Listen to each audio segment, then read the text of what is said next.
So for a short moment, I want you all to think about this quote from one of America's leading business figures, Henry Ford.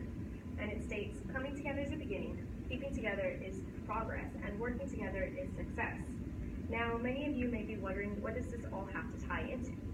Well, Ford Automobiles was the first of its kind with innovative technology that was brought about through teamwork and collaboration from one of the most brilliant minds.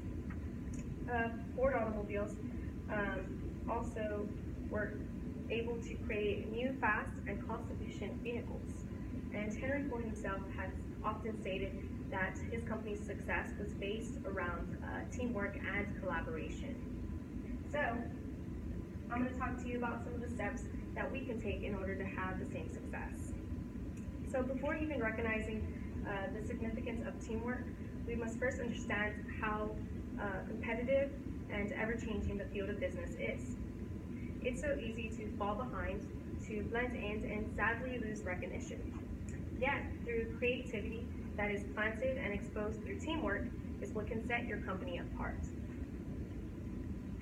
So today I'm going to talk about team collaboration in the workplace and some of the problems and setbacks that we'll be able to overcome with proper guidance. So now let us review the consequences of unnurtured teamwork. So one of the first major setbacks that a lot of companies face is internal disorganization. And according to the Cron Business magazine, a lot of it has to do with when team members are seeking high self-recognition, when they monopolize activities and discussions, and they fail to contribute to the group projects. This can lead a team down a path of lots of negativity, and especially when they are only seeking self-recognition. The next situation that occurs in teamwork is when members fail to recognize their roles in the group project. The business article by AZ Central had stated that results of unclear roles will lead a business group forward with lack of focus and unclear targets. So this shows the effects of the situation that occur when a team project has role overlaps or role uncertainty. And according to the Harvard Business Review, another major setback is communication barriers. And the Harvard Business Review had conducted numerous studies within innovation teams to identify leading problems. And one of the things that they stated was that lack of communication will waste a team's time and resources because of an inability to collectively reach its ultimate goals. So now that we've been able to identify some of the problems that we can face, I'm going to go ahead and talk to you about some of the things that we can do to incorporate good teamwork within our workplace.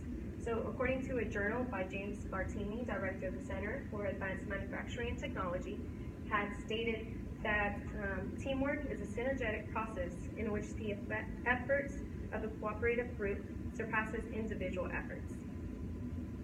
And as we had discussed earlier, some of the major setbacks was when team members are only seeking self-gain. And so what he really points out is the fact that they put aside their own goals and they collaborate together on what the main goal for the team is.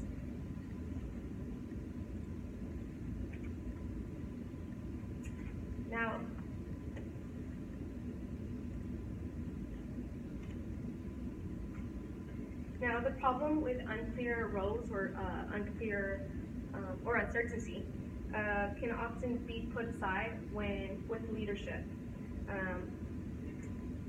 So this allows members to use their skill effectively, and an example was given by W.L. Gore and Associates, where it states that based on multidisciplinary project-based teams, where people are hired into general work area and then choose to work on projects that best match their skills and interests. And this is called a flat lattice teamwork-based corporate structure, and is used by companies wishing to be leaders in innovation. So this company displays how employees are free to start new teams as new ideas come to them, and overall it has benefited these companies tremendously. Lastly, a successful teamwork case study by Edith Cowan University had mentioned 6 key elements that lead a company to success. So one of the first steps that they had mentioned was commitment to success and shared goals. And so this is where the whole team knows exactly what their end goal is and what they're trying to reach for. And because of this, they'll be more committed and more willing to get things done. Another thing that was stated was interdependence. And interdependence teams need to create an environment where together you can contribute far more than you would as individuals. Another was interpersonal skills, and this is where you work towards the ability to discuss things openly with each other in an honest, trustworthy, and supportive manner. Another thing that was brought about was open communication, where you're always giving positive feedback. You always strive to listen to others, also in a respectful manner. And then lastly, accountability. Or also another thing was appropriate team commitment. And so this is when you're fully aware of your specific team role, understand what is expected from each, and each person is accountable for the actions and contributions that they give. So, after all this identifying, we can first review what we went over today. So we are able to see some of the setbacks that companies face when many people are only seeking self-gain, when there's unclear role identifications, or there's a lot of miscommunication. But if we take some of the steps that I had mentioned today, then we will be able to set our company apart, again, through one of the fastest and competitive business field that we are going through today.